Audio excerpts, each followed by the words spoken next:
Buenas tardes, soy Camila Mardones, periodista de la Facultad de Comunicaciones y Artes del Instituto de Inglés de la Universidad de las Américas de Chile. A nombre de la Universidad de las Américas, el Instituto de Inglés y el IDI Research Group, les doy la más cordial bienvenida al ciclo de charlas Nuevas tecnologías en lingüística aplicada, en que hoy tendremos la ponencia titulada Herramientas de inteligencia artificial para la planificación, enseñanza y evaluación docente, realizado por el grupo de investigación, cuya principal línea investigativa es la solución de problemas pedagógicos relacionados con la enseñanza y el aprendizaje de lenguas extranjeras, donde la disciplina que domina este tipo de desafíos actuales es la lingüística aplicada. Para comenzar, dejo con ustedes al director del ED Research Group, señor Bernardo Pino, doctor en filosofía de la Universidad de Sheffield, Reino Unido, magíster en estudios cognitivos de la Universidad de Chile y licenciado en lengua y literatura inglesas de la Universidad de Chile. Buenas tardes, Bernardo. Hola, muchas gracias, Camila. Bueno, buenos días, buenas tardes, buenas noches. Junto a Irini Chatsikowmi y Benjamín Cárcamo, queremos darle la bienvenida a todos y todas al ciclo de charlas Nuevas tecnologías en lingüística aplicada. Este ciclo ha sido organizado por los miembros del grupo de investigación IDI, principalmente motivados por la cantidad de cambios, ¿no es cierto?, que están ocurriendo, las transformaciones que están ocurriendo en nuestras prácticas docentes y en gran parte de nuestra vida académica con la irrupción, el influjo de las denominadas nuevas tecnologías. Estamos, bueno, esperamos que todos estos encuentros enriquezcan un poco más el debate más amplio acerca del futuro de nuestras propias áreas disciplinares. Vamos a tener en este ciclo una serie de expositores bastante interesantes que nos van a introducir en determinadas temáticas desde una mirada fresca, ¿no es cierto? Que ojalá sea de interés para todos y por lo tanto esperamos que puedan aprovechar al máximo estas estas charlas. En esta ocasión tenemos a un invitado muy especial. Quiero contarles acerca de Federico Navarro, por si es que no lo conocieran todavía. Federico Navarro es licenciado en Letras por la Universidad de Buenos Aires, diplomado en Estudios Avanzados y doctor en Lingüística por la Universidad de Valladolid. Él se desempeña como profesor titular en la Universidad de O'Higgins, donde también fue director de la Escuela de Educación. Además, es investigador asociado en el Centro de Investigación Avanzada en Educación de la Universidad de Chile. Ha recibido becas de posgrado en diversas instituciones como CONICET de Argentina, AECID en España y Fulbright Commission en Estados Unidos. Eh, Ha participado y también ha liderado una quincena de proyectos financiados en Argentina y Chile. Federico fue el primer presidente de la Asociación Latinoamericana de Estudios de la Escritura en Educación Superior y Contextos Profesionales. Y también fue editor en jefe de la sección latinoamericana de intercambios internacionales de la UAC Clare House. Sus temas de interés incluyen la lectura y la escritura en educación media y superior, la comunicación científica y especializada, la lingüística educativa y el análisis del discurso.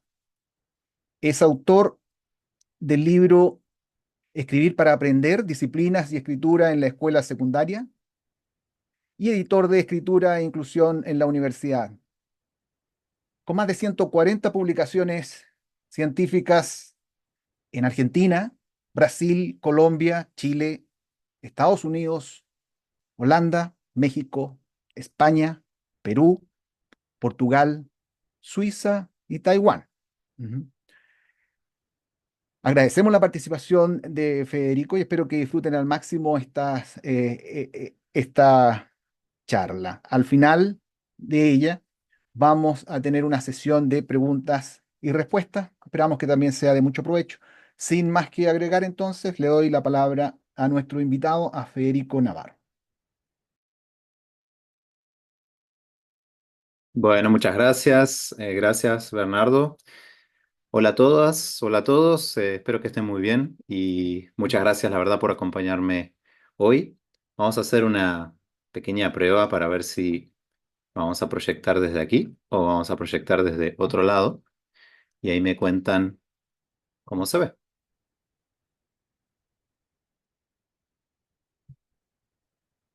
¿Se ve bien? ¿Sí? Fantástico. Bueno. Ok, yo en este momento estoy conectado desde mi oficina en Rancagua, Chile.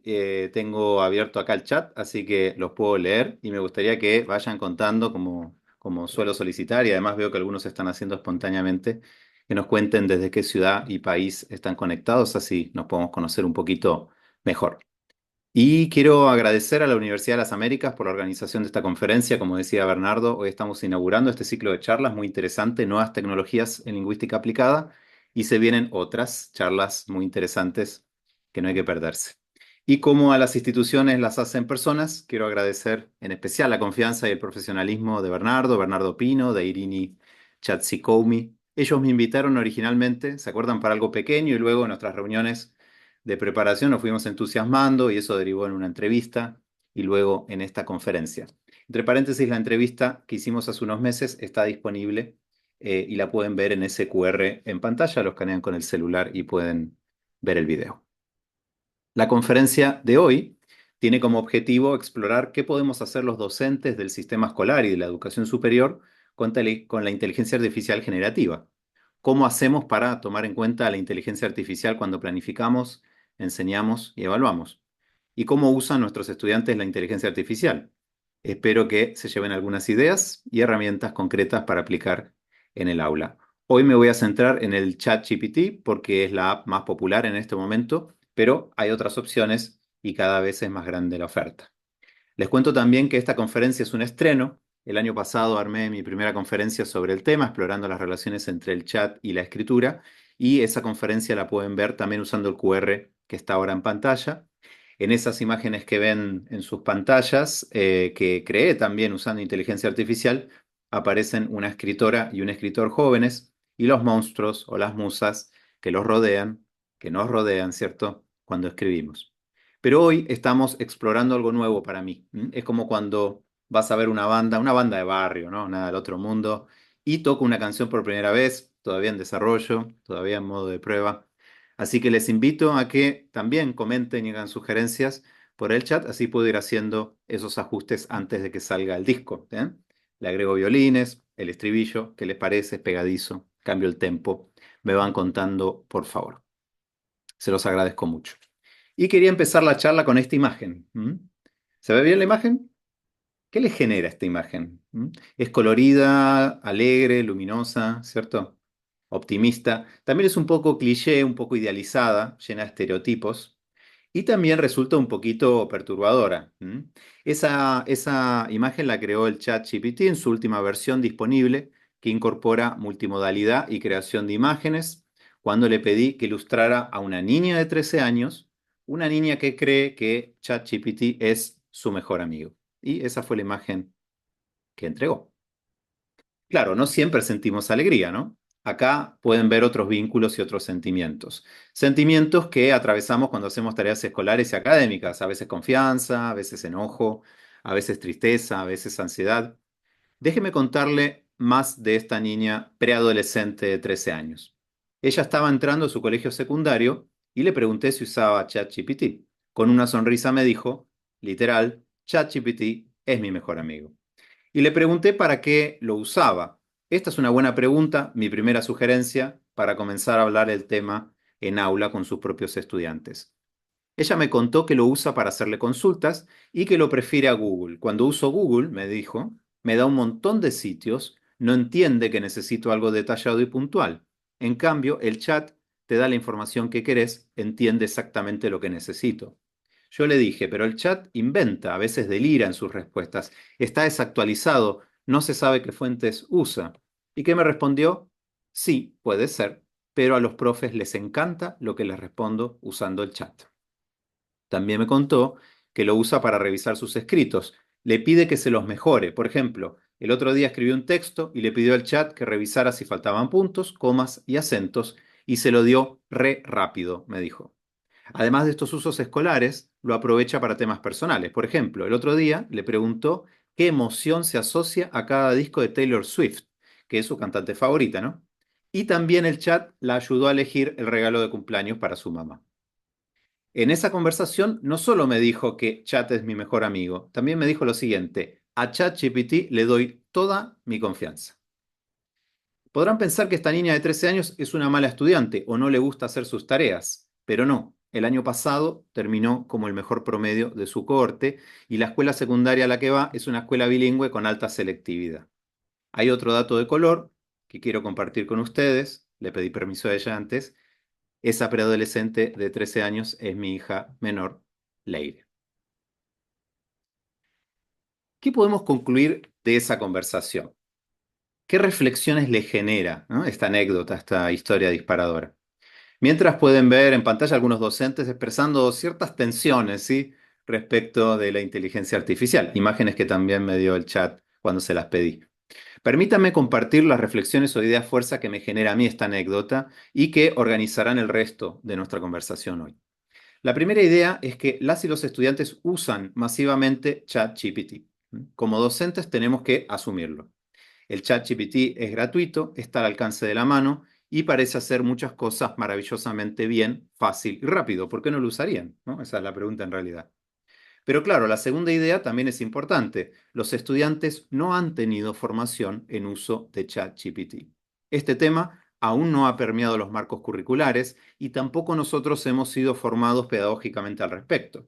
Así que ahí está el chat y otras herramientas similares que se están multiplicando a total disposición, pero sin que hayamos decidido qué hacer con ellas. De eso se trata esta charla justamente. Porque estas dos ideas fuerzas se articulan a partir de una tercera idea. Las y los estudiantes muchas veces, en general, usan mal ChatGPT. ¿Qué quiere decir esto de usar mal? Básicamente podemos resumirlo en estas dimensiones complementarias. En primer lugar, lo usan mal porque delegan el proceso de elaboración de tareas y así omiten procesos de aprendizaje. Estos procesos son de dos tipos principalmente, como expliqué en la conferencia anterior. Por un lado, aprender a ser mejores escritores. Si delegamos la escritura, no aprendemos a ser mejores escritores. Y por el otro, aprender sobre los temas sobre los que escribimos. En segundo lugar, al generar con el chat respuestas y datos que pueden estar desactualizados o ser inventados o no responder a la especificidad de la tarea, también hay un problema de uso respecto del contenido. Hay un tercer problema que tiene que ver con que los estudiantes muchas veces borran su voz y borran su perspectiva, porque están hablando por boca de otro, que además habla de forma estandarizada y con una mirada exógena, ¿no?, ajena al propio estudiante. Y en cuarto lugar, también lo usan mal muchas veces porque al hacer estas cosas muchas veces incurren en acciones de poca integridad académica y lo que llamo neoplagio al usarlo de forma oculta. Claro, el problema es, como nos contaba esta niña Leire, que cuando a pesar de usarlo mal les va bien en el entorno escolar, ¿sí? Ese es el feedback que reciben. Y tenemos que detenernos aquí un momento. ¿Por qué les va bien? Bueno, en este punto el problema dejan de ser los estudiantes y empezamos a ser nosotros o las instituciones o los marcos curriculares. Si nuestras tareas son reproductivas y aburridas, de control de lectura y revisión de contenidos, si son poco personales, poco reflexivas, poco significativas, poco creativas, entonces de alguna manera, indirectamente, estamos fomentando el uso de ChatGPT porque los estudiantes no van a querer hacerlas y al mismo tiempo el chat las va a hacer súper bien. Por otro lado, si no explicitamos los usos permitidos y los no permitidos o no recomendados del ChatGPT, entonces también estamos habilitando un uso inadecuado. Podemos decirlo al revés, y esta es otra idea fuerza. Necesitamos tareas más personales, más reflexivas, más creativas y significativas, con uso, ojalá, explícito y guiado del chat, al menos en algunos casos, ¿eh? No en todos los casos, pero sí en algunos. Porque si para los estudiantes el ChatGPT es mi mejor amigo y le doy toda mi confianza, entonces debemos asegurarnos de que el amigo no haga la tarea por el estudiante, sino que lo asista en sus procesos de estudio escritura y aprendizaje. Es más, el chat también puede ser nuestro mejor amigo. El chat puede ser un buen asistente para nosotros en aspectos como la planificación, el diseño de tareas, la creación de materiales y la evaluación y la retroalimentación. De eso se va a tratar lo que viene ahora a continuación. Así que vamos a empezar y lo vamos a hacer con otro ejemplo. Les cuento que cuando un estudiante mío, no entrega un trabajo importante, le ofrezco un espacio de recepción al final del semestre, pero les pido que expliquen qué pasó. Nada demasiado sofisticado, solo para darle contexto al atraso y para fomentar cierto trabajo retórico de persuasión de parte del estudiante. Hace poco recibí con cierta sorpresa esto que ven en pantalla. Este es un fragmento, era más largo. ¿Qué les parece? Les voy a leer. Gracias a su amabilidad y comprensión, he podido completar el análisis y entregarlo a pesar de los obstáculos que se presentaron en el camino. El apoyo que usted me ha brindado ha sido un recordatorio del valor de la empatía y el trabajo en equipo. Siguiendo con lo anterior, le ruego que acepte mi más sincera disculpa por cualquier molestia que esto haya podido ocasionar. Me comprometo en adelante a mejorar mis habilidades de comunicación y asegurarme de que esto no se repita en futuras ocasiones, ya sea en algún curso con usted o cualquier otro docente. Y así sigue por más de una página. ¿Quién escribió esto? Bueno, por si les queda alguna duda, le hice esa pregunta a la web zerogpt.com, que se las recomiendo, y se confirmó que esto lo escribió el chat en un 93,5%. Y el texto, que justamente debía ser algo cercano y genuino, perdió así todo su sentido. Creo que es un ejemplo de un uso que quizás esté bien intencionado, porque la autora es una muy buena estudiante, tengo una excelente relación desde hace mucho tiempo, y quizás puedo suponer que quería que su carta fuera detallada, fuera persuasiva y fuera muy prolija, pero la verdad es que no funcionó porque esa voz no era la de ella. Bueno, como decía, aprovecho, segunda recomendación, a recomendarles este tipo de revisores de uso de inteligencia artificial que funcionan muy bien y son gratuitos. Desde hace poco funcionan también en español. Y además se pueden usar para generar una conversación con el estudiante en base a evidencias como esta que estoy compartiendo. Vamos a explicar qué fue lo que no funcionó en esta carta. Lo que ven en pantalla es el famoso modelo de Flowery Hayes, que ya tiene más de 50 años, casi 50 años, que sirve para entender el proceso mental de escritura como resolución de un problema retórico. La escritura, según este modelo, incluye tres procesos complementarios y recursivos: planificación, textualización y revisión. Al trabajar con el chat, yo puedo usarlo en la etapa de planificación. En este caso, puedo pedirle ideas y ejemplos para ir elaborando mi texto. Es una especie de coautor en las instancias de ideación y planificación. ¿Cómo se escribe una carta de disculpas? ¿Me das ejemplos? ¿Cuáles son sus partes? De hecho, se lo pregunté al chat y me indicó, como ven en pantalla, que una carta de disculpas debe ser clara, sincera y específica, y luego me indicó parte por parte su estructura sugerida: encabezado, saludo, introducción con un propósito explícito, reconocimiento del error, explicación y expresión de arrepentimiento. Vemos acá cómo este ida y vuelta sobre la clase de texto y las expectativas de escritura es realmente muy útil para los escritores, sobre todo si es un texto que escriben por primera vez. Volvamos al modelo. Otra opción es que yo me encargue de la textualización, brindando un buen prompt o solicitud y que la herramienta monitoree y genere la textualización. En ese caso, puedo hacer un punteo de aspectos a incluir en la carta, fijar un destinatario y pedirle que genere un texto. Claro, el texto no va a tener mi voz, eso se va a perder. En una carta de justificación o de disculpas, quizás no es buena idea dejar en manos del chat GPT la textualización, porque se pierde cierta genuinidad. Vamos a hacer la prueba. La solicitud es simple, pero da algunos detalles. Le pide, de hecho, al chat que invente un poco. Yo lo que le dije fue, y leo: entregué una tarea tarde a mi profesor Federico Navarro. Escribe una carta breve de disculpas, con algún motivo que explique la tardanza y agradeciendo la oportunidad. Y la carta, como ven, dice: estimado profesor Navarro, espero que se encuentre bien. Le escribo para disculparme por la entrega tardía de mi tarea. Lamentablemente he tenido algunos problemas de salud que me impidieron completar el trabajo a tiempo. Aprecio mucho su comprensión y la oportunidad de entregar la tarea con retraso. Estoy comprometido a seguir trabajando con dedicación en su clase y asegurarme que esto no vuelva a suceder. Gracias por su apoyo y comprensión. Atentamente, y su nombre. ¿Funciona si comparamos con la anterior? Yo creo que sí, funciona bastante bien como producto textual.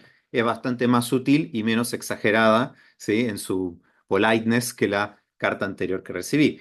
En este caso, mi aporte quizás fue en la planificación exclusivamente porque le di una indicación específica.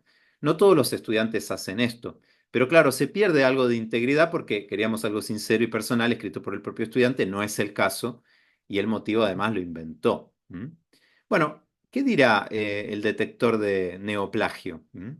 Lo pasé por el detector y me dio un porcentaje, fíjense, cercano al 68%. Y tiene sentido, ¿no? O sea, está mostrándome que es mejor que la versión anterior, quizás porque la solicitud fue mejor, pero también deja en evidencia que la mayor parte, en este caso la textualización, la hizo el robot. También en este mismo modelo, para terminar esta parte, yo puedo escribir el texto, puedo planificarlo, puedo textualizarlo, ¿sí? Y hacer entrar en la herramienta al final, ¿no? Para que limpie de errores de normativa mi texto, ¿sí? En la etapa de revisión. Esto es interesante porque mi voz seguirá estando presente, mi ideación, pero evitaré problemas en la normativa de salida. En ese caso le pediré al chat que corrija errores como ortografía, puntuación, como en el ejemplo que les contaba de Leire al principio. En la revisión también puedo pedirle que revise cuestiones de mayor demanda cognitiva, más complejas, discursivas, estructurales.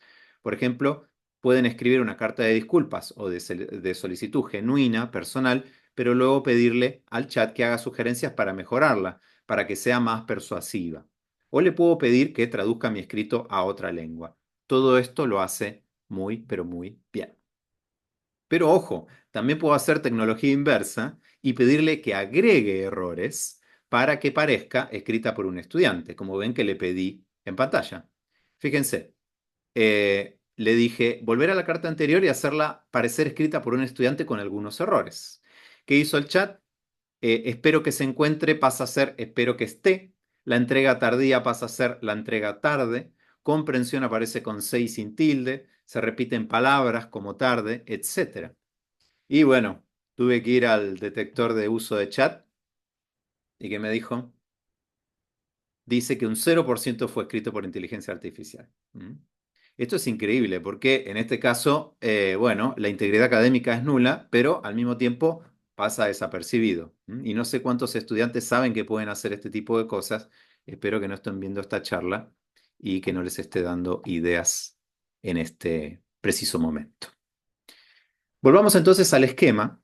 La riqueza de ChatGPT consiste justamente en la posibilidad de contar con un asistente no humano y siempre disponible y gratuito en la planificación, la textualización o la revisión de un producto final. Pero, y vuelvo a la pregunta inicial, ¿cuál era el problema de esa primera carta? Ahí también radica el principal peligro del chat, que el escritor tercerice, ¿no? Que el escritor delegue completamente el proceso de escritura sin supervisión, sin saber qué instrucciones dar o qué tomar en cuenta y qué no. ¿Mm? Es decir, que haga una solicitud, quizá ni siquiera tan buena, quizás solo la tarea que le pidió el jefe o el profe, y que luego entregue el producto final sin más, con una revisión de tipo cosmética. ¿Mm? ¿Qué podemos hacer como docentes en este contexto? Pasamos ahora a la segunda parte de esta charla, en donde compartiré ideas concretas para llevar al aula, ya vimos algunas, pero vamos a ser más específicos. Y aprovecho para recomendarles que descarguen y lean estos dos libros que ven en pantalla, quizás los conozcan. El de la izquierda es una publicación de UNESCO, se hizo en varias lenguas, es un texto breve y muy interesante. Y el otro es un libro con recomendaciones que publicó el Mineduc de Chile también el año pasado. Tomaré algunas ideas generales de esta bibliografía, si bien lo que sigue es principalmente original. Así que ahí pueden ir descargando. Yo voy a tomar un poquito de agua. Entonces vamos a segunda parte de nuestra primera sugerencia. La primera sugerencia es usar el chat para verificar si se entendió algo leído. Como si fuera una discusión productiva con un compañero o como un tutor que me ayuda a estudiar. Mucha gente no sabe que se puede hacer esto y es realmente notable. Con esta tarea estoy fomentando un uso muy potente del chat, de hecho recomendado por la UNESCO, que puede quedar instalado como una estrategia de estudio y de repaso autónomo. Si le solicitamos esto a nuestros estudiantes, podemos usar medios de verificación que aporten a que se instale este hábito en este caso, puedo pedir a mis estudiantes que me compartan pruebas de que hicieron este trabajo con el chat y que ofrezcan una pequeña reflexión al respecto. Déjenme mostrarles un ejemplo que es realmente impactante. Fíjense, subí un texto, en este caso un texto de Virginia Zavala, un PDF, y le pedí al chat que me hiciera una pregunta sobre ese texto. Luego la respondí, pero la respondí más o menos, y el chat me dio feedback específico respecto de qué me faltó y cómo debería haber respondido. Esto es espectacular, o sea, quiero que le tomemos el peso, porque cambia completamente las posibilidades y potencialidades del estudio autónomo de bibliografía. Y esto el año pasado no se podía hacer, esto es algo de las últimas versiones. En una segunda actividad, segunda recomendación, le pido a mis estudiantes que usen el chat para discutir sus puntos de vista y activar conocimientos. El chat aquí opera como un oponente socrático para discutir mis puntos de vista, según lo define la UNESCO. Les comparto también un ejemplo. Acá es el ejemplo de un estudiante que debe escribir un ensayo sobre un tema complejo y polémico, las acciones afirmativas. Y el chat me ofrece beneficios y luego limitaciones. La respuesta es más larga, de hecho que hay una captura parcial. Mi solicitud fue bien sencilla. Tengo que escribir un ensayo sobre beneficios y limitaciones de las acciones afirmativas. Para mí, es un estudiante ficcional, cada uno debe tener lo que merece por esfuerzo y mérito. ¿Qué opinas? Entonces es una solicitud polémica con una toma de posición. Bueno, además de comprobar la comprensión y activar conocimientos y discutir con este oponente socrático, la última versión del chat ofrece fuentes para sus búsquedas. En esta tarea sugerida le pedimos al chat fuentes de Internet confiables sobre un tema. Y con esta acción instalamos el problema de las fuentes, las distinciones que existen entre ellas y modelamos y discutimos cómo seleccionar las que nos sirvan. En este caso le dije al chat, quiero que busque fuentes con argumentos a favor y en contra de acciones afirmativas. Dame las fuentes y explícame qué tan confiables son y por qué. Y como ven, ante mi solicitud, el chat lista conocimientos sobre un tema, coloca los links y luego, en el espacio inferior derecho, comenta por qué estas fuentes son pertinentes. Esto es súper interesante y también es una herramienta potente y nueva. El chat también es muy bueno inventando juegos, actividades, tareas. En la conversación podemos ir dándole características y necesidades hasta llegar a la actividad que busco. Y esa conversación también la podemos pedir como un medio de verificación, para estar seguros que no fue simplemente una solicitud y un copiar y pegar la primera respuesta. Aquí, por ejemplo, fíjense, le pedí al chat una actividad de escritura original para un grupo de estudiantes de 9 años. Le dije que debe incluir un tema apropiado y motivante para su edad, una etapa de planificación y además generar textos más bien breves y no tan difíciles de elaborar. Y la respuesta, que fue la primera propuesta que me hizo, es buenísima. Se titula Mi animal fantástico. Fíjense que incluso me proporciona una secuencia didáctica con activación de conocimientos, lluvia de ideas y guía para la planificación, entre otras cosas. Incluso más adelante me explica cómo evaluarla. Pero como les decía, a través de la conversación yo puedo ajustar la tarea. En este caso le dije, arriba a la izquierda, que no quería una actividad narrativa ni literaria, sino algo relacionado con la asignatura de ciencias naturales. La segunda tarea que me propone es igualmente notable. Se llama Mi planta fantástica. En este caso, el propósito es elaborar una breve descripción científica sobre una planta fantástica inventada, desarrollando su creatividad y conocimiento en ciencias naturales. Está muy buena la actividad y tengo ganas de hacerla. Pero podemos ser más específicos todavía y vincular la actividad a un objetivo de aprendizaje curricular, como sugiere el Mineduc aquí en Chile. Por ejemplo, le pedí que creara una actividad para niños y niñas a partir de un objetivo de aprendizaje del área de educación ciudadana de cuarto básico, que a mí me parece realmente muy abstracto y complejo. El objetivo, fíjense, dice: reconocer que la búsqueda del bien común requiere del compromiso activo de personas e instituciones, reflexionando sobre los deberes y las responsabilidades desde una perspectiva ética y orientada al bienestar de la comunidad. Esto es extremadamente complejo y estamos trabajando con chicos de cuarto básico, de educación básica. Ahora, fíjense, la actividad que me propone el chat es muy buena, es sumamente interesante y lo que hace es usa la metáfora de un árbol y de sus hojas para explicar el punto, ¿no? Se titula El árbol del bien común y cada niño y niña debe dibujar y recortar hojas de papel, luego cada uno escribirá o dibujará una acción que ellos puedan hacer para contribuir al bien común. Como ejemplos da ayudar a limpiar el aula, respetar a los demás, cuidar al medio ambiente. ¿Qué les parece? Bueno, otra cosa que hace el chat muy bien es generar lecturas breves que pueden servir para organizar alguna actividad, reflexión o incluso momento de distensión. En este caso, fíjense, le pedí al chat que escribiera un relato sobre el tema que estamos estudiando, que es un tema también abstracto, inequidad en educación. ¿M? Y el relato dice, leo el principio, ¿sí? En un pequeño pueblo, Juan y Sofía compartían sueños, pero no las mismas oportunidades. Juan, hijo de agricultores, asistía a una escuela con escasos recursos. Sofía, en cambio, estudiaba en una prestigiosa institución gracias al apoyo de sus padres adinerados, ¿no? Y así sigue este relato que ilustra el concepto de inequidad en educación y me permite llegar a ese concepto y conversar. Pero lo interesante es que yo puedo convertir ese relato en cualquier género discursivo o clase de texto que se me ocurra. Acá, fíjense, le pedí que me escribiera un poema, que me escribiera una carta al director, que me escribiera un diálogo en la misma historia, ¿sí?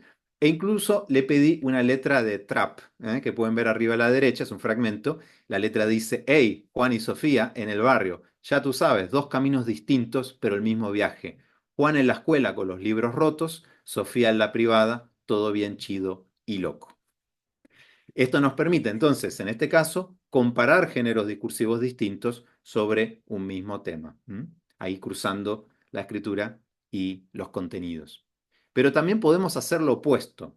Un mismo género o clase de texto, en este caso le pedí una crónica periodística sobre temas distintos. Fíjense, como ven en pantalla, le pedí al chat que escribiera el inicio de 5 crónicas periodísticas intrigantes e interesantes para que alguien continúe la historia, una típica tarea que se hace en el aula de literatura. Las propuestas son muy buenas. El secreto de la Torre de San Cristóbal, el misterio del tren nocturno o la desaparición de la isla de los Albatros. Bueno, también podemos fomentar la familiarización con las clases de textos que pedimos que escriban nuestros estudiantes, como vimos en el ejemplo de la carta de disculpas. Podemos instalar así, gradualmente, una conversación sobre el texto solicitado, lo que espera la audiencia, ejemplos de textos, errores comunes, etc. En este ejemplo, por ejemplo, pedí que hiciera una reseña de un videojuego mediante un video de TikTok. En la conversación, el chat indica los pasos para resolver la tarea, además de especificar la estructura del video, entre muchas otras cosas. Como siempre, cuando solicito esto a mis estudiantes, les pido que estos materiales de la cocina de la escritura, estas conversaciones, se adjunten al trabajo y se haga una pequeña reflexión sobre ellos. Bueno, otro rol interesante en el proceso de textualización es pedirle al chat que elabore títulos para mi trabajo o para secciones de mi trabajo. Esto lo hace muy, pero muy bien. Fíjense cómo le explico el tema de mi ensayo y ofrece títulos muy buenos. Le digo, estoy escribiendo un ensayo sobre la falta de oportunidades en las trayectorias de estudiantes en Latinoamérica y cómo a veces eso se disimula en aspectos como el supuesto talento o esfuerzo, pero no sé muy bien qué título ponerle. ¿Qué sugieres? Bueno, me ofrece títulos muy buenos como Desigualdades ocultas, el mito del talento y esfuerzo en las trayectorias educativas de Latinoamérica. Pero después le pido que meta referencias a obras literarias y ofrece títulos mejores aún. Fíjense, por ejemplo, el primero, En busca del tiempo perdido. Desigualdades y oportunidades en la educación latinoamericana. O Crónica de una desigualdad anunciada. Talento y oportunidades en la educación latinoamericana. Y además me explica, ¿sí?, de dónde sacó esas referencias, en este caso, literarias. Bueno, otro rol interesante para el chat es usarlo para generar imágenes que ilustren mi escrito u organicen alguna actividad. Esto no aparece ni en el texto que les mostré del Mineduc ni en el que les mostré de UNESCO porque es una herramienta nueva que se integró hace poco al propio chat GPT. Por ejemplo, quiero que en ese ensayo que escribí sobre desigualdad de oportunidades, yo quiero que ilustre la idea de falta de igualdad de oportunidades educativas y lo hace muy bien. Pero no siempre es bueno quedarse con la primera imagen, sino que conviene explorar más opciones. En este ejemplo, le pedí, la imagen de la izquierda es la primera que me dio, le pedí que usara expresiones de sentimientos distintas y además que incluyera algunos rasgos locales, ¿eh? Y el resultado está a la derecha. Pero también yo puedo usar el chat para generar ilustraciones que me permitan conversar sobre distintos temas o usarlas para organizar actividades. Al comienzo vimos una serie de imágenes, ¿se acuerdan? Para reflexionar y conversar sobre las relaciones y usos de la inteligencia artificial con docentes y estudiantes. Bueno, también puedo pedirle al chat, por ejemplo, que me proporcione 3 imágenes, que es lo que le pedí acá, para escribir algo a partir de ellas. Por ejemplo, la escritura de un relato policial. Y ahí ven esas 3 imágenes intrigantes que me dio el chat. Igual no sé qué opinan, pero a mí me parecieron un poco complejas, un poco difíciles y oscuras. Entonces le pedí que las convirtiera en imágenes y le dije que pudieran usar adultos mayores con problemas de visión. Y esta es la versión alternativa. Esta es la primera y esta es la segunda. El chat también es muy bueno generando instrumentos de evaluación. Por ejemplo, una pauta de cotejo a partir de un escrito. En este ejemplo, subí una planificación que hizo un estudiante y le pedí una pauta de cotejo con preguntas de sí no para saber qué tan bien logrado está el texto. Y es excelente. La verdad que la pauta es muy buena. También puedo pedirle una rúbrica analítica, una rúbrica holística u otros instrumentos de evaluación. En mis pruebas, les aclaro, hasta ahora no me ha dejado muy satisfecho cómo hace la evaluación. Cuando le pido que cruce esa pauta con el texto, no me parece que lo haga bien todavía, pero sí es muy bueno generando el instrumento que luego uno puede aplicar. Bueno, hasta ahora recorrimos ideas de usos del chat para la activación, el aprendizaje, para la planificación y para la textualización. Veamos cómo hace ajustes a mi texto ya escrito. En este caso, le pediré que revise algunos aspectos clave: puntuación, tildes, sinónimos y formalidad. Y ahí vamos a decidir qué arreglo y qué no. En este ejemplo, abajo a la izquierda, pueden ver una carta a una autoridad con varios problemas. Y lo que hace el chat a la derecha es que me va indicando punto por punto lo que le pedí: puntuación, tilde, sinónimos y formalidad. Y yo puedo intencionar otras dimensiones para no quedarme con esas, ¿sí? Y me va explicando qué tengo que ajustar.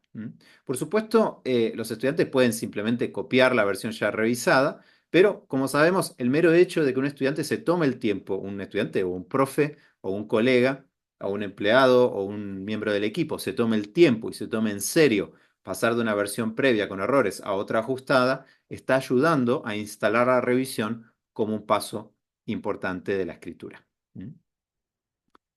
Para ir terminando, algo importante que debemos fomentar es pedir que se incluya una declaración de los usos de chat en mi trabajo. De esta forma estamos monitoreando para qué se usa el chat y para qué no se usa. Y esto no solo es pedagógico, sino también ético. Estamos fomentando la integridad académica.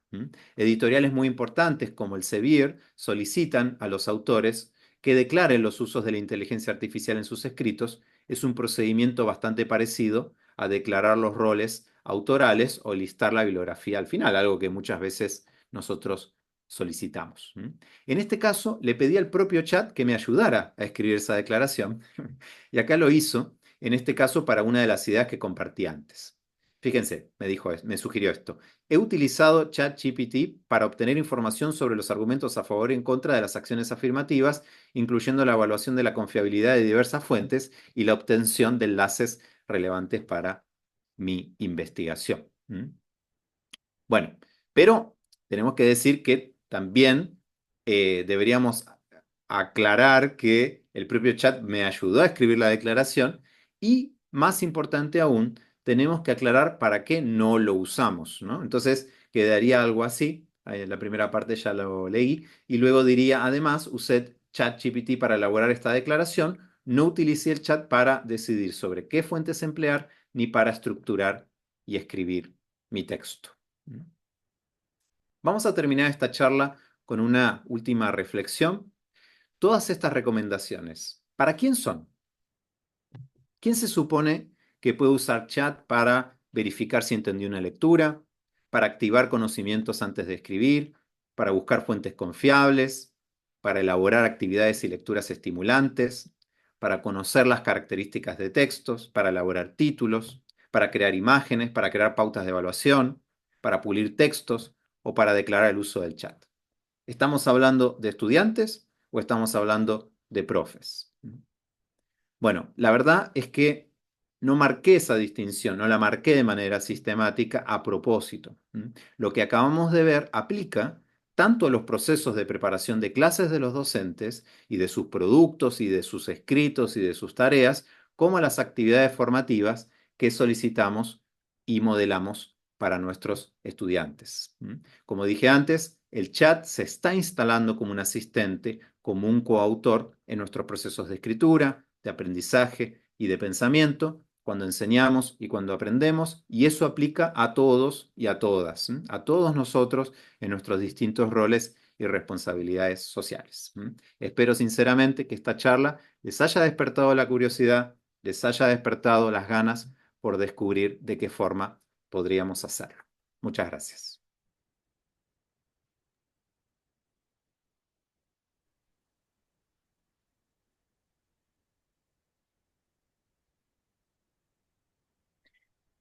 Bien, excelente nuevamente, una presentación muy interesante. Espero que a todos les haya gustado. Lo que corresponde ahora, muchas gracias, Federico, como siempre, lo que corresponde ahora es pasar a la sección de preguntas y respuestas. Y pueden, ¿verdad, Camila?, ingresar preguntas en la sección, en el botón de preguntas y respuestas, y nosotros las vamos a tratar de responder, lo que más Así podamos. es, Bernardo.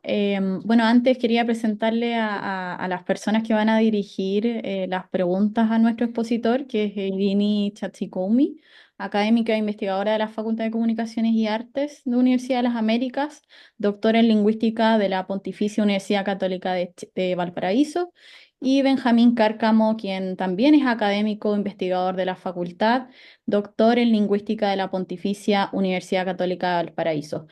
Por favor, Irini y Benjamín pueden hacer las preguntas a Federico, por favor. Podría empezar con una primera pregunta que plantearon desde el principio de la charla, que dice, con la inteligencia artificial, enseñar lectocomprensión en inglés es obsoleto, me dijo una docente recientemente. ¿Qué piensas? Bueno, es una excelente pregunta. Es una pregunta que nos estamos haciendo, así como uno podría preguntarse, es una pregunta que nos estamos haciendo los que nos dedicamos a la enseñanza de la escritura académica, ¿no?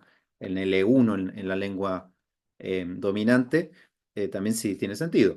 Sí podemos pedirle un texto que, digamos, pedirle un robot que escriba, que revise, etcétera, ¿no? ¿Para qué vamos a enseñar escritura avanzada, digamos? Em, yo creo que esas dos preguntas tienen una respuesta, bueno, es difícil igual, pero tiene una respuesta doble. Por un lado, es evidente que el acceso a textos en otras lenguas, digamos, las dificultades, las barreras y las estrategias para acceder a textos en lenguas que no dominamos completamente cambió drásticamente, drásticamente. Y tenemos que empezar a rediscutir, ¿sí?, de qué manera integramos esta herramienta para acceso a bibliografía, para comunicación con otros, eh, tanto sea en textos escritos, en traductores simultáneos orales cuando me encuentro con alguien que habla otra lengua. Realmente eso ha cambiado el juego. Nosotros con muchos autores de muchos continentes publicamos hace poco un texto en varias lenguas sobre inglés como lengua franca. Es un texto que se publicó en 2023 y se publicó justo antes de que saliera chat. Yo creo que ese texto hoy lo escribiríamos completamente distinto, bastante distinto, aunque en el fondo refuerza algunas cosas que decíamos, porque la facilidad para moverse entre lenguas, algo que hace increíblemente bien, ha cambiado. Ahora, A la pregunta concretamente la respuesta es que no.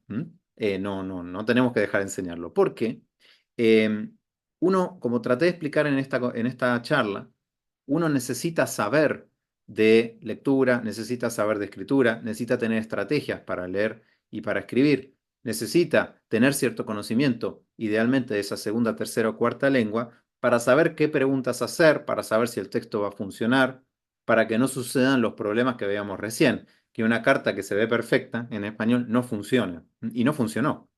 Entonces, en realidad, creo que quiero insistir con la idea de que tenemos que pensar esta herramienta como un asistente, como un tutor, como un coautor, muy potente, mucho más potente que cualquier herramienta que conociéramos antes y además mejora con el tiempo, porque vimos que hay varias cosas que podemos hacer ahora que hace un tiempo, muy poco tiempo no hacía, como buscar fuentes, comentarlas, generar imágenes y hacerme preguntas sobre textos que voy subiendo, incluso puedo subir varios. Entonces, no nos angustiemos, ¿sí? No seamos pesimistas, tenemos que seguir enseñando lo que enseñamos, pero al mismo tiempo tenemos que hacernos cargo de que existe esta herramienta. De la misma manera que en otra época nos hicimos cargo de que existía Internet, de que existía un computador y que existía la calculadora y que existían otros diferentes, un procesador de texto, un corrector ortográfico. Estamos ahora con una herramienta que tiene una potencia mucho más grande, pero que necesita que la gestione alguien que sepa cómo gestionarla.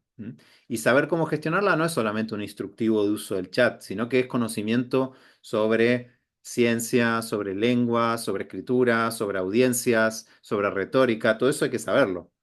Simplemente que podemos delegar más cosas y que los procesos son mucho más rápidos. Federico, una pregunta que tenemos acá en el chat que me parece muy interesante, tiene que ver con una de las funciones claves de la escritura que tú has compartido y explorado en varios de tus escritos, que es la función epistémica que tiene la escritura.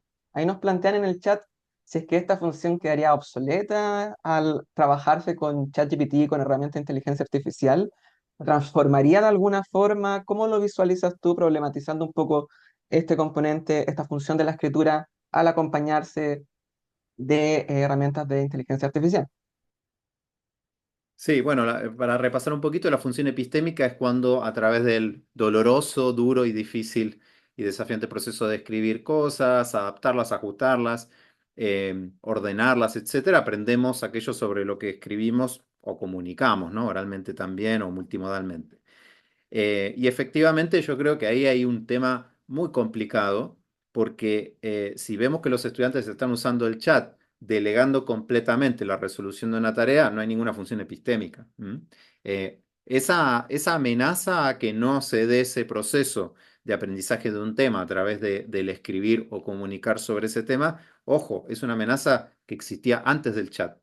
Los autores, las autoras lo dicen con mucha claridad. El potencial epistémico de la escritura o de la comunicación oral o de otros sistemas semióticos es un potencial que, en función de la tarea, nosotros podemos fomentar o no. Cuando le pedimos a nuestros estudiantes repetidamente que copien de la pizarra, ¿sí? Que repitan lo que leyeron exactamente, que busquen un dato y lo repitan, etcétera, ahí no hay función epistémica. No es que esas tareas estén siempre mal, por supuesto, a veces tienen su función, a veces necesitamos recordar un dato puntual, está bien, pero ahí no se está produciendo eso. Y bueno, el chat es, digamos, otra amenaza a que eso no suceda. Por eso, en todas las tareas que comenté recién para que exploraran los colegas, tanto ellos, ellas como sus estudiantes, siempre les sugerí que le pidan a los estudiantes una reflexión, ¿sí? Y una serie de evidencias de qué pasó ahí, ¿no? Porque si hay una reflexión sobre cómo se usó el chat, digamos, cómo se discutieron ciertos temas, entonces estamos tratando de poner un resguardo a esa anulación, digamos, de la función epistémica.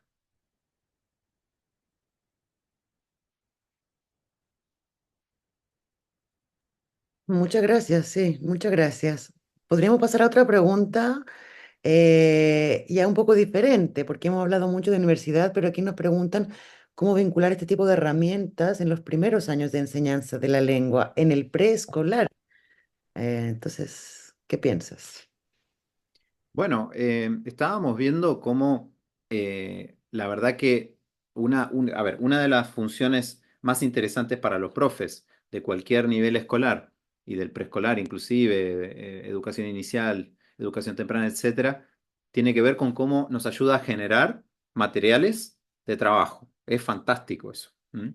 Y como les decía, hoy también genera imágenes. Entonces, incluso genera imágenes que nosotros podemos usar como típicamente hacen estudiantes de los primeros años de educación básica, educación inicial, para generar relatos, para ordenar relatos, para armar secuencias, ¿no? Una típica actividad que hemos visto en aula es cuando a un estudiante muy, muy chiquito, digamos, quizás casi no escribe todavía, no está alfabetizado, se le dan imágenes y tiene que ordenarlas y comentar oralmente, ¿sí? El relato que ve ahí y ordenarlas de diferentes maneras. Eso que quizás nos llevaba un tiempo, encontrar la imagen, recortarla, etcétera, y que además siempre eran las mismas, ¿no? Caperucita Roja, qué sé yo. Ahora realmente podemos usar imágenes únicas, creadas por el chat en el momento y que sean pertinentes a lo que ese grupo quiere o yo el tema que quiero tratar. Es fantástico. Entonces, por otro lado, hace poco di un curso con directivos de centros educativos de educación inicial y utilizan mucho, bueno, en los mejores casos, utilizan pautas de evaluación y de autoevaluación, evaluación para el aprendizaje, que usan los propios niños y niñas, y en ese caso las rúbricas se hacen no con texto, sino con caritas, ¿sí? Con diferentes elementos para evaluar diferentes aspectos de un proceso, por ejemplo, ¿sí? Y eso lleva un tiempo también, hay que buscar, hay que googlear, hay que dibujar. Bueno, el chat es una gran herramienta para generar esos materiales. Entonces, si se fijan, los ejemplos que daba hoy iban, ¿no? De una edad a otra, no era solamente educación superior, para nada. Y realmente nos sirve para todos los niveles educativos. En tanto profes, que necesitamos generar materiales, pensar tareas, secuencias, etcétera. Desde Perú tenemos una pregunta bastante interesante que habla de este movimiento que hay de algunos docentes hacia volver a la escritura a mano.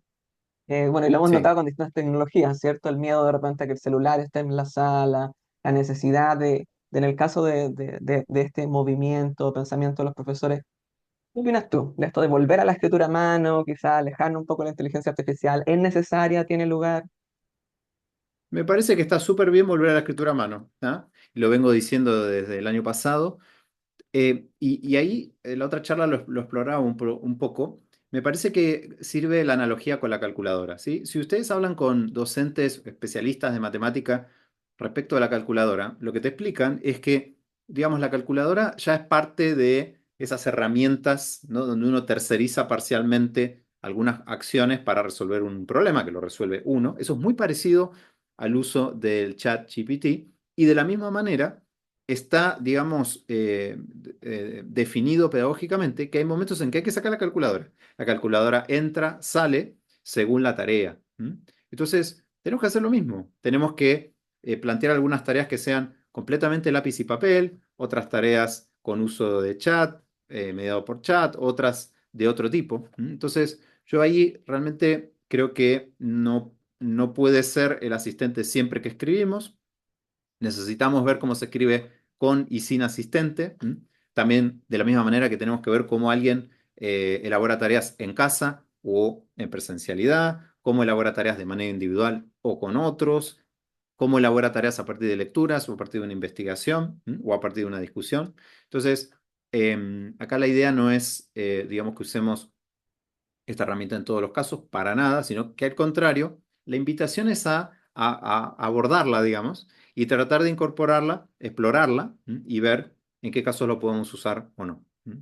Y después me cuentan cómo les va, porque realmente estamos explorando. Acá nadie sabe exactamente cómo se hace esto, y cuando más o menos entendemos cómo funciona, cambia la tecnología. Quizás en 3 o 4 meses resulta que esta versión tan completa, que es gratuita, aunque tiene usos limitados, bueno, se convierte de pago, entonces se deja de usar en ciertas zonas del mundo o en ciertas escuelas. Entonces, esto es muy dinámico.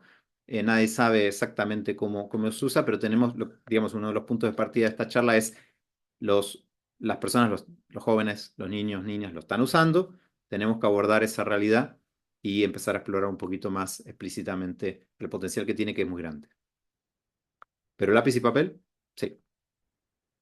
Buenísimo, muchas gracias. Yo creo que tenemos espacio como para una o dos preguntas, tal vez más. Y hay una un poco relacionada con lo que estabas hablando ahora, sobre si hay evidencia científica de que un uso correcto del chat GPT mejora el aprendizaje para el alumnado de secundaria en este caso. Bueno, el tema de la investigación, ahora va a salir un llamado de una revista latinoamericana muy importante de escritura sobre el tema del chat. Estamos apenas empezando a aprender. Sobre todo porque los procesos de investigación son muy largos. Uno cuando quiere investigar algo en serio postula a fondos que se resuelven un año después y luego empieza a montar la investigación, ¿sí? Entonces, luego se manda una revista y si va a una revista buena o una editorial buena pueden ser 2, 3 años. Todos los tiempos, digamos, normales de una investigación que empieza hoy puede tener resultados serios, sistemáticos, revisados por pares, etcétera. En 4, 5, 6 años no sirve eso. Esos ritmos que usamos en ciencias sociales, en educación, no nos sirven para esto. Entonces, las investigaciones son incipientes, hay muy poco, pero hay investigaciones súper interesantes y que no conozco una en particular de lo que está consultando la colega, así que no voy a mentirle, ¿sí? Pero sí hemos visto y estamos leyendo algunas investigaciones que muestran, por ejemplo, cómo sube la productividad en escritura profesional, ¿no? Cómo en empresas, hablo del tema de producción de textos, cómo se economiza muchísimo tiempo y esfuerzo y se logran mejores resultados. Ahora, como digo, son investigaciones que quizás todavía son preliminares porque los tiempos de las investigaciones son más largos en ciencias sociales y tenemos que investigar mucho más qué está pasando con esto. Y la verdad que sabemos poco. O sea, por ejemplo, sería bueno saber con números cuál es el grado de uso del chat a nivel país, ¿sí? Según los perfiles. Y además, digamos, saber para qué lo usa la gente. Entonces, ¿para qué se usa principalmente? Yo usé una anécdota al principio, eso fue a propósito porque no hay mucha información todavía. Entonces, en realidad fue un mini estudio de caso para que se engancharan con un golpe bajo al final y todo, pero no tenemos mucha información sistemática y de hecho es una invitación a que empecemos a investigar en serio qué sucede con esto. Federico, quizás podremos aprovechar unas par de preguntas que apuntan hacia lo mismo, que tiene que ver con otras herramientas de inteligencia artificial que tú has conocido o has estado probando, que podrías recomendarle a la audiencia, aparte de ChatGPT, que ya nos mostraste de una forma muy efectiva todos los distintos usos y el potencial que tiene. Si hay alguna otra herramienta de inteligencia artificial que los profesores podrían quizás darle un vistazo, que tú recomiendas.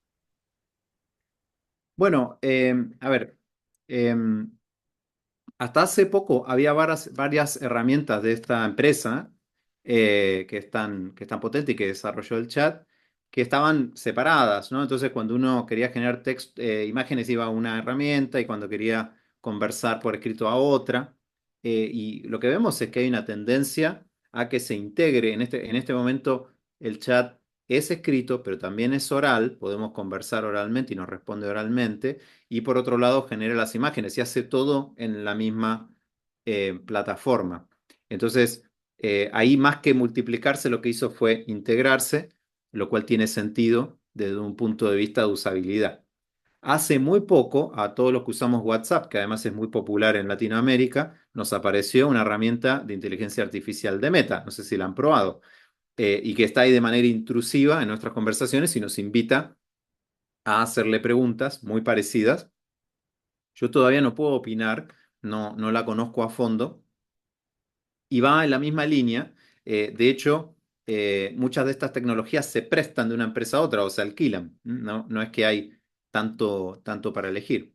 Por otro lado, desde hace un tiempo, bueno, la inteligencia artificial está en todo, ¿no? Pero desde hace un tiempo, como ustedes saben, se integró a Gmail una herramienta de predicción de texto que nos ayuda a completar o a responder nuestros mensajes. Una herramienta muy eficiente que se parece mucho al chat, simplemente que está integrada al modo quizás de lo que vimos de Meta en WhatsApp está integrada a un foro de conversación, en ese caso de mail. ¿M? Luego, con algunas empresas hubo cierto ida y vuelta. ¿M? Es muy entretenido ver lo que pasó con algunos lanzamientos de dispositivos de inteligencia artificial que generaron respuestas polémicas, en algunos casos muy políticamente correctas o woke, y que generaban textos e imágenes absurdos, entonces se quitaron de circulación, o en otros casos que empezaban a delirar y parecía que eran humanos, eran cuasi humanos y querían conquistar el mundo. Entonces, yo no diría, si uno ve en internet, hay un montón de como alternativas, pero no soy experto en alternativas al chat, sí, pero me parece que hoy esta herramienta es absolutamente potente, de vanguardia, y es la que está liderando. ¿M? No es que hay 5, 6, 10 más y que en realidad hacen cosas distintas. De hecho, la última versión de chat lo que está fomentando es que uno utilice ChatGPT específicos para diferentes funciones, porque además tiene memoria. Entonces, todo eso está abriendo un campo muy, muy interesante. Pero no soy experto, digamos, para hacer un panorama, pero me parece que si ustedes se focalizan hoy en chat, en usarlo bien, ver qué hace bien y qué hace mal, está ok. Bueno, en primer lugar, quiero agradecer la participación de Federico, como siempre, muy interesante.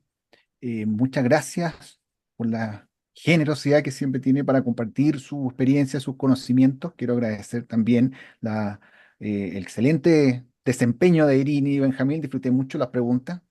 Y por supuesto, dejarlo a todos invitados para que estén atentos a nuestras próximas actividades. Camila. Bueno, nuevamente agradecer a Federico por acompañarnos hoy día y a todos los asistentes interesados en la charla. Los invito a estar muy pendientes de las actividades del ED Research Group y al próximo ciclo de charlas en lingüística aplicada. Muchas gracias a todos.